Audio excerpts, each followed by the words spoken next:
está sumamente contente, porque nós também para representar o Parlamento de Corsou em celebração e festa de dia de himno e bandeira de Aruba. Tá momento vez mais para nós porque era demonstrar a irmandade que nós temos nos islas, então para celebrar a cultura e toda a celebração que tem. Mientras tanto também nós saco e anha aqui e anha pré-eleição para nós todos, que menos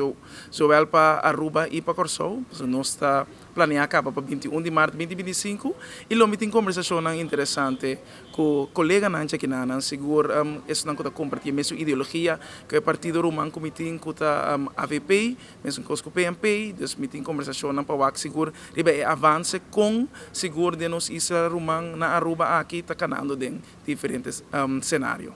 A missão está aqui na agora aqui, então tem colega mais de oposição Lobini, com o senhor Martínez, que também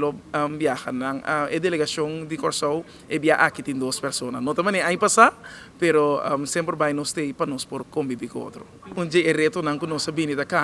canalizada em época é geschillen regeling, dus por mim se sa ainda então de mês Aruba abine da cana é trajecto também para ajuda guia o processo para que isso não, então que está sumamente interessante que também lo me que sa hopi mais ribaje. Entre outros, agora que está preparando mesmo para o Prome EPCO, é uma Aruba aguardo cancelar, para nós vai no junho próximo aqui, então depois que está tem 2 eleições, é uma Saint Martin e é uma Holanda que também apone o cambio, então bota mira que depois de visita de Eerste Kamer, leden de Corel, que é Koninkrijksrelaties, sua comissão, tem cambio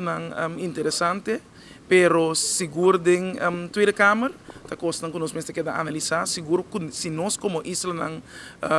Rumang, que canalizar junto e para chegar na decisão concreta para o futuro.